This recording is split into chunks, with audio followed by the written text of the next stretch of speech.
Hello दोस्तों, नमस्कार। स्वागत है आप सभी का आपके अपने यूट्यूब चैनल में। दोस्तों आज 18 मई है और 18 मई को एसएससी एमटीएस के आखिरी और तीसरे शिफ्ट का एग्जाम भी छूट चुका है। तीसरे शिफ्ट के सारे रियल क्वेश्चन आ चुके हैं। सारे क्वेश्चन के आंसर बताऊंगा इस वीडियो में, तो पूरा वीडियो एंड तक देखिएगा। बहुत सारे क्वेश्चन रिपीट हो रहे हैं, तो पूरा वीडियो लास्ट तक देखिए। जिस भी दोस्त ने अभी तक इस वीडियो को लाइक नहीं किया है, तो जितने भी मेरे प्यारे दोस्त वीडियो को देख रहे हो, एक साथ पहले तो आप लाइक बटन दबा दो। आपके लिए इतना मेहनत कर रहे हैं, तो आप लाइक के साथ वीडियो की शुरुआत कीजिएगा। जितना हो सके ज़्यादा से ज़्यादा वीडियो को शेयर भी कीजिएगा।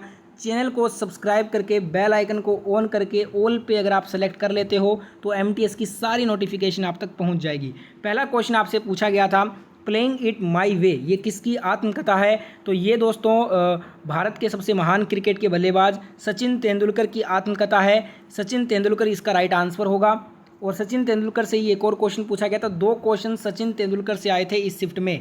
क्वेश्चन था दूसरा सचिन से कि भारत रत्न सचिन तेंदुलकर को कब दिया गया था? तो आपको बता दूं, संन्यास लेने के बाद सचिन तेंदुलकर को वर्ष 2014 में अगले साल ही भारत रत्न पुरस्कार से सम्मानित किया गया था। और ये पहले स्पोर्ट्स के भारत के खिलाड़ी बने जिन्हें सर्वोच्च नागरिक भारत रत्न से नवाजा गया। ठीक है।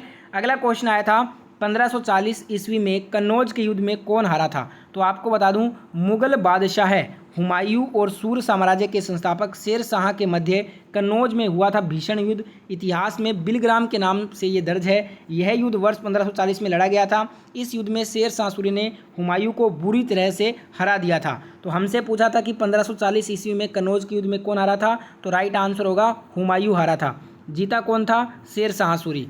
अगला क्वेश्चन आपसे पूछा था, ग्रैमी अवार्ड और पद्म विभूषण दोनों किसे मिला है? तो आपको बता दूं, ए आर रहमान इस क्वेश्चन का बिल्कुल राइट आंसर हो जाएगा। ए आर रहमान एक भारतीय फिल्म संगीतकार, रिकॉर्ड निर्माता, गायक और संगीतकार हैं। 2010 में भारत सरकार ने उन्हें देश के तीसरे सर्वोच्च नागरिक पुरस्कार पद्म भूषण से सम्मानित किया। उन्होंने 2009 में अकादमी पुरस्कार, पद्मश्री सन 2000 में और ग्रैमी 2010 आदि में जीते हैं। ग्रैमी अवार्ड पूछा था किन्हें मिला है? तो ए आर रहमान ऑप्शन में दिया था। ए आर रहमान आपका राइट आंसर हो जाता। अगला क्वेश्चन आया था, सन 1600 में जो चार्टर एक्ट आया था, उस समय इंग्लैंड की महारानी कौन थी? 1600 चार्टर एक्ट के समय इंग्लैंड की महारानी थी एलिजाबेथ प्रथम। तो एलिजाबेथ प्रथम अगर आप करके आए हो इसका आंसर, तो आपका आंसर बिल्कुल सही होगा। अगला क्वेश्चन पूछा गया था, शतरंज का खेल में कितने सफ़ेद घर होते हैं? तो आपको बता दूं, शतरंज में कुल 64 घर होते हैं, जिसमें 32 काले और 32 सफ़ेद होते हैं। तो आपको बस इसमें ज़्यादा कुछ याद रखना नहीं है। अगर आपको टोटल घर पता से, तो आप इजीली काला और सफ़ेद दोनों बराबरी होते हैं, तो 32 इसका राइट आंसर हो जाता। अगला क्वेश्चन आया था, कुचिपुड़ी कहाँ का शास्त्रीय नृत्य है? बहुत सारे क्वेश्चन रिपीट होते हैं। हर शिफ्ट में 5 से 6 क्वेश्चन पीछे वाले शिफ्टों से आते हैं, जिनका आगे एग्जाम है। पूरा एनालिसिस का वीडियो अगर आप देख रहे हैं एंड तक, तो आपको बहुत फ़ायदा होगा। आपके शिफ्ट में डिट्टो 5 से 6 क्वेश्चन हूबहू रिपीट होंगे, देख लीजिएगा। कुचिपुड़ी ये आंध्र प्रदेश का शास्त्रीय नृत्य है। अगला क्वेश्चन आया था, हिमालय पर्वत की बनावट किस प्लेट से हुई है? तो इसका राइट आंसर हो जाएगा मेटामॉर्फी प्लेट से हुई है हिमालय पर्वत की बनावट। हिमालय नवीन वलित पर्वत का उदाहरण है, ये कल ही पूछा गया था। सबसे ऊंची चोटी है इसकी माउंट एवरेस्ट। ठीक है। या फिर क्वेश्चन ऐसे होगा कि हिमालय किन प्लेटों से मिलकर बना है? तो भी देख लेते हैं एक बार। यूरोप और हिमालय में आल्प्स दोनों वलित पर्वत हैं। हिमालय लाखों सालों पहले बना था, जब यूरेशियन प्लेट इंडो ऑस्ट्रेलियाई प्लेट से टकरा गई थी। तो इस टाइप से अगर ऑप्शन था, तो ये इस टाइप से आपका आंसर होना चाहिए। बाकी मेरे हिसाब से इसका आंसर यही आपसे पूछा होगा कि हिमालय पर्वत की बनावट किस प्लेट से हुई है? मेटामॉर्फी आपका राइट आंसर होगा। बताइएगा क्वेश्चन में ऑप्शन क्या दिए गए थे। अगला क्वेश्चन आया, खिचड़ी जो है किस स्टेट में नव वर्ष के रूप में मनाने वाला त्यौहार है? तो ऑप्शन में उत्तर प्रदेश होगा, यूपी या फिर बिहार दिया होगा, क्योंकि ये नववर्ष के रूप में खिचड़ी का त्यौहार उत्तर प्रदेश और बिहार में मनाया जाता है। ऑप्शन में स्टूडेंट ने कहा था उत्तर प्रदेश दिया था, तो उत्तर प्रदेश आंसर होना चाहिए मेरे अकॉर्डिंग। अगला क्वेश्चन आया था, ये भी रिपीटेड है, राष्ट्रपति के द्वारा राज्यसभा में कितने सदस्य मनोनीत किए जाते हैं? 12 सदस्य होते हैं, तो 12 आपका राइट आंसर हो जाएगा। अगला क्वेश्चन आया था, संवैधानिक अनुच्छेद 356 और 360 ये किससे संबंधित है? एक स्टूडेंट बोल रहा था सिर्फ 356 ही पूछा था, मैं आपको तीनों बता देता हूँ एक बार। ये आपका आपातकाल इमरजेंसी से संबंधित है। ठीक है। 352 जो है ये राष्ट्रीय आपातकाल से संबंधित है। 360 वित्तीय आपातकाल से संबंधित है। 356 आपका राष्ट्रपति शासन से। अगर आपसे 356 पूछा होगा तब तो आपका राष्ट्रपति शासन आंसर होगा। 360 पूछा होगा तो वित्तीय आपातकाल सही होगा। अगर 352 आया होगा तो राष्ट्रीय आपातकाल सही होगा। आपातकाल की जो व्यवस्था है हमने ये जर्मनी के संविधान से लिया है। ठीक है। अगला क्वेश्चन आया था संयुक्त राष्ट्र संघ के अनुसार भारत किस देश को पीछे छोड़कर मोस्ट पॉपुलेटेड स्टेट बन गया है।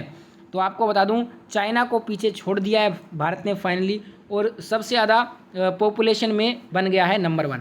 अगला क्वेश्चन आया था एलिफेंटा का गुफा कहाँ पे है, महाराष्ट्र में है, तो महाराष्ट्र इसका राइट आंसर होगा। प्रीवियस ईयर बिल्कुल डेटा है ये। अगला क्वेश्चन फिर से रिपीटेड है, सेंसस 2011 से है, और सेंसस 2011 जनगणना 2011 से हर शिफ्ट में एक भी शिफ्ट ऐसा नहीं है जिसमें आपको जनगणना 2011 से क्वेश्चन नहीं मिलता, हर शिफ्ट में आता है क्वेश्चन। और ये वाला तो 3-4 बार आ चुका है। अरुणाचल प्रदेश का सबसे कम जनसंख्या घनत्व है, ठीक है। अगला क्वेश्चन आया था निम्नलिखित में से किस कथक नर्तकी को संगीत नाटक अकादमी अवार्ड और पद्मश्री मिला है। तो सितारा देवी आपका राइट आंसर हो जाएगा। और सितारा देवी से क्वेश्चन यही पूछा गया होगा कि सितारा देवी किस नृत्य शैली से संबंधित है। इनका संबंध कथक से है, ठीक है। कुछ बोल रहे थे कि सोनल मानसिंह आया था, बताइएगा दोस्तों सोनल मानसिंह पूछा था या सितारा देवी पूछा था। अगर सोनल मानसिंह का पूछा था तो उनका संबंध है ओडिसी नृत्य और भरतनाट्यम से, ठीक है। अगर सोनल मानसिंह पूछा होगा तो ओडिसी और भरतनाट्यम से संबंधित है। सितारा देवी पूछा होगा तो कथक से है। बताइएगा दोनों में से कौन सा वाला आया था। वेग का ऐसा ही मात्रक पूछा था, मीटर पर सेकंड हो जाएगा, ठीक है, मीटर पर सेकंड। और अगला क्वेश्चन था मनरेगा में कितने दिनों तक काम दिया जाता है। तो इसका राइट आंसर होगा 100 दिनों तक। 100 दिनों तक गारंटी करे तो इसमें आपको मजदूरी रोजगार प्रदान होता है, ठीक है। 2006 को ये शुरू किया गया था आधिकारिक तौर पे, और इसकी घोषणा जो है ये अधिनियम बनी थी 23 अगस्त 2005 को। अगला क्वेश्चन आया था ये आपका रीजनिंग में एक सवाल था, सिक्किम की राजधानी आपसे पूछी थी, असम का दिया हुआ था दिसपुर है, तो सिक्किम का क्या होगा, गंगटोक हो जाएगा। ये रीजनिंग का सवाल था। एक आया था कि टेम्परेरी जो अलायंस होता है 2 पर्सन या फिर 2 पार्टीज़ के बीच में, जैसे कि हम देखते हैं राजनीतिक पार्टी में जो 2 पार्टियां मिल जाती हैं तो उसे क्या बोलते हैं हम, उसे हम बोलेंगे फेडरेशन कोलिटेशन, ठीक है। अगला क्वेश्चन आया था कलिंग के युद्ध में अशोक ने किसको हराया था। तो कलिंग युद्ध 261 ईसा पूर्व में महान मौर्य साम्राज्य और कलिंग राज्य के बीच में लड़ा गया, जो वर्तमान में ओडिशा और आंध्र प्रदेश का उत्तरी भाग है, जिसके परिणाम स्वरूप अशोक ने कलिंग के राजा महापद्मनाभन को हराकर कलिंग विजय प्राप्त की थी, ठीक है। तो किसको हराया था, राजा महापद्मनाभन को। अगला क्वेश्चन आया था मोहम्मद गोरी ने, ये भी रिपीटेड है, पृथ्वीराज चौहान को किस युद्ध में हराया था। 2 युद्ध हुए थे। 1191 में तराइन का प्रथम युद्ध हुआ था जिसमें मोहम्मद गोरी हार गया था पृथ्वीराज चौहान से। दूसरा युद्ध उसके अगले साल 1192 में हुआ था, इसमें छल से जीता था मोहम्मद गोरी। तो आपका तराइन का दूसरा युद्ध 1192 राइट आंसर था इस क्वेश्चन का। अगला क्वेश्चन आया था एनी बेसेंट के द्वारा कौन सा कॉलेज का स्थापना हुआ। तो बनारस 1898 में बनारस में सेंट्रल हिंदू कॉलेज की इन्होंने नींव रखी थी, ठीक है। कॉलेज 1916 में बनारस हिंदू कॉलेज के गठन के लिए केंद्र बन गया था। अगला क्वेश्चन आया जल में घुलनशील विटामिन कौन सा होता है। तो विटामिन बी और सी, ये दोनों ऐसे विटामिन हैं जो जल में घुलनशील हैं। और वसा में घुलनशील विटामिन अगर आपसे पूछे तो विटामिन के, विटामिन ई, विटामिन डी और विटामिन ए, ये 4 ऐसे विटामिन हैं जो वसा में घुलनशील हैं। आपसे जल में पूछा था, विटामिन बी और सी आपका राइट आंसर होगा। अगला क्वेश्चन आया जंतु कोशिका में रिक्तिका कितनी पाई जाती है। नई कोशिकाओं में छोटी रिक्तिका की एक श्रृंखला होती है। हालांकि जब कोशिका परिपक्व होती है तो ये छोटे जीव एकल केंद्रीय रिक्तिका में फ्यूज हो जाते हैं। केंद्रीय रिक्तिका कोशिका के आयतन का 90% भाग लेती है और 95% रह सकती है जब वह पानी के अवशोषण द्वारा फैलती है। एग्जैक्ट बताइएगा ऑप्शन क्या थे, क्वेश्चन क्या थे, स्पष्ट रूप से नहीं मिला है ये क्वेश्चन। अगला क्वेश्चन सिंचाई किस माध्यम से पानी जड़ तक बूंद बूंद से पहुंचता है। तो ड्रिप सिंचाई जो पद्धति होती है उसमें क्या होता है, जो पानी है ना वो जड़ में बूंद बूंद से पहुंचता है। एक क्वेश्चन आया था कैपिटल रिसिप्ट से क्या होता है। तो देखिए सरल शब्दों में किसी सरकारी संपत्ति को बेचकर आया हुआ जो धन है या उधार लिया गया धन जिसमें सरकार को ऋणदाता को वापस चुकाना पड़े, उसे हम उस पूंजी को हम कैपिटल रिसिप्ट्स कहते हैं। तो ये लास्ट में कुछ क्वेश्चन स्पष्ट रूप से नहीं मिले हैं, अच्छे से जिनको याद हैं एक बार कमेंट में बताइएगा। वीडियो पूरा देखने के लिए धन्यवाद। जय हिंद, जय भारत। लाइक शेयर सब्सक्राइब के साथ ही वीडियो को एंड कीजिएगा।